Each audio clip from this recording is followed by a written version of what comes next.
ஓம் சாந்தி. B K. Surajbhai, mount Abu, Rajasthan. இப்பொழுது தன்னுடைய சத்திய ஸ்வரூபத்தினை அறிந்து ஆழ் மனதில் எழக்கூடிய அனைத்து கெட்ட உள் உணர்வுகளை அழிப்பதற்கான நேரமாகும். இந்த நேரத்தையும் மனிதர்கள் இழந்துவிட்டால் ஒரு பொழுதும் இந்த கெட்ட உள் உணர்வுகளை அழிக்க முடியாது. ஏனென்றால் பகவானே இந்த நேரத்தில் நமக்கு வழிகாட்டியாகி வந்துள்ளார். அவர் நமக்கு ஒவ்வொரு அடியிலும் வழிகாட்டுகின்றார், சக்திகளும் கொடுக்கின்றார். இந்த உலகில் அதிகமாகிக் கொண்டிருக்கக்கூடிய தீய உணர்வுகள், காம உணர்வுகள், எதிர்மறையான உணர்வுகள், பல பிறவிகளினுடைய விகர்மங்களின் பாதிப்புகள் போன்றவை குறிப்பாக அனைவரிடத்திலும் அனுபவத்தில் வெளிப்பட்டு கொண்டிருக்கின்றது. விரும்பாவிட்டாலும் அநேக வீணான எண்ணங்களில் மனிதர்கள் சிக்கியுள்ளார்கள்.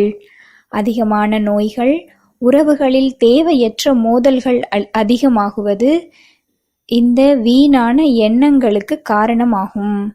இப்பொழுது அனைவருடைய கணக்கு வழக்குகளை முடிக்கக்கூடிய கடைசி நேரம் நெருங்கிவிட்டது.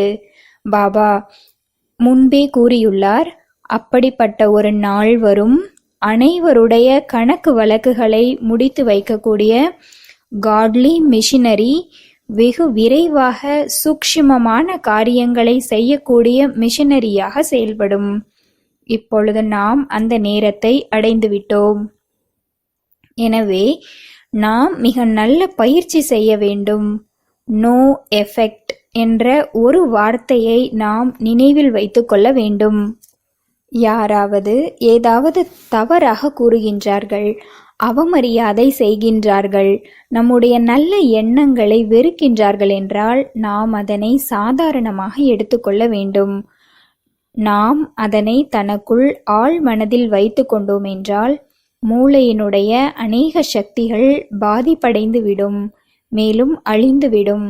ஏனென்றால் அனைவருடைய மூளையும் ஏற்கனவே பலகீனமானதாக இருக்கின்றது.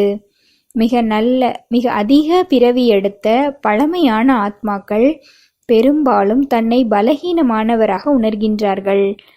நாம் அனைத்தையும் லேசாக எடுத்துக்கொண்டால் விஷயங்களும் லேசானதாகிவிடும். இரண்டாவதாக, நாம் தன்னை ஈஸ்வரிய குஷியினால் நிறைத்து கொள்ள வேண்டும். தன்னை தினமும் அதிகாலையில் யோகத்தின் மூலமாக, சிரேஷ்ட ஞானத்தின் மூலமாக, நல் எண்ணங்களின் மூலமாக, ஸ்வமானின் மூலமாக சார்ஜ் செய்து கொள்ளவில்லை என்றால் இந்த கலியுக சூழ்நிலையில் நம்மால் மகிழ்ச்சியானவராக இருக்க முடியாது. நாம் மகிழ்ச்சியாக இல்லை என்றால் நெகட்டிவான சூழ்நிலை நம்மீது பாதிப்பை ஏற்படுத்திவிடும். எனவே நாம் இந்த நெருக்கடியான நேரத்தினை அறிந்து கொண்டு தன்னை மகிழ்ச்சியினால் நிறைத்து கொள்ள வேண்டும்.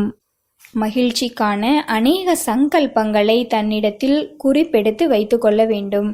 மேலும் இடையிடையே அதை நாம் படிக்க வேண்டும். அதன் கூடவே லேசாக இருக்க வேண்டும்.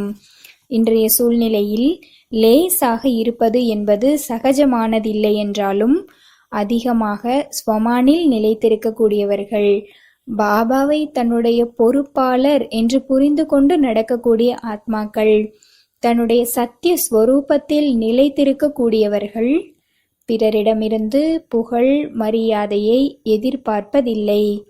அவர்களிடம் மற்றவர்கள் தன்னை பாராட்ட வேண்டும் என்ற ஆசையும் இருப்பதில்லை. எனவே அவர்களுடைய ஸ்திதி மிக நன்றாக இருக்கின்றது. நான் ஃபரிஸ்தா ஆக வேண்டும் என்று பயிற்சி செய்வோம். நான் ஜொலிக்கக்கூடிய தேஜஸ்வி ஆத்மா. என்னுடைய இந்த தேகம் கூட பிரகாசமான தேகமாக மாறிவிட்டது.